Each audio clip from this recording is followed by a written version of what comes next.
Zucchini's nice because it's really versatile. You can go savory, you can go sweet. It can last up to 2 or 3 days on the kitchen counter. You could put it in the refrigerator for up to a week. And if you think it's going to be a while before you are going to use it, then you can peel it, blanch it, and put it in the freezer for 2 or 3 months. When you bring it out to use, it is so easy. You can go a lot of different ways on it. Today, I'm going to use it in a chocolate cake that is awesome. You're not going to taste the zucchini, and you're going to love it. Start by preheating the oven to 350 degrees. Okay, start with a banana cut into pieces, 1 cup of sugar, and a 1/4 cup packed brown sugar in a bowl.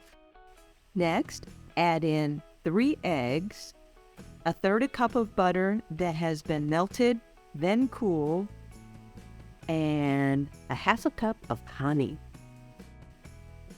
Then, 3/4 cup sour cream and 2 teaspoons of vanilla.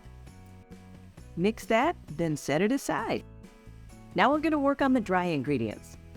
In a medium-sized bowl, add 3.5 cups of all-purpose flour. Then, 3/4 cups of unsweetened cocoa powder. 3/4 teaspoon salt.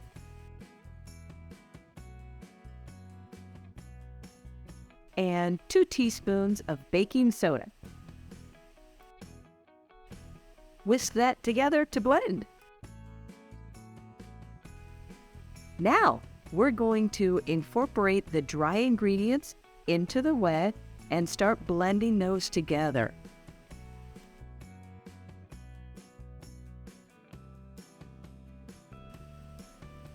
Now, we're going to add in the 4 cups of pureed zucchini. If you're not sure how to do that, I do have another video on how to peel and puree zucchini to use in any of these recipes.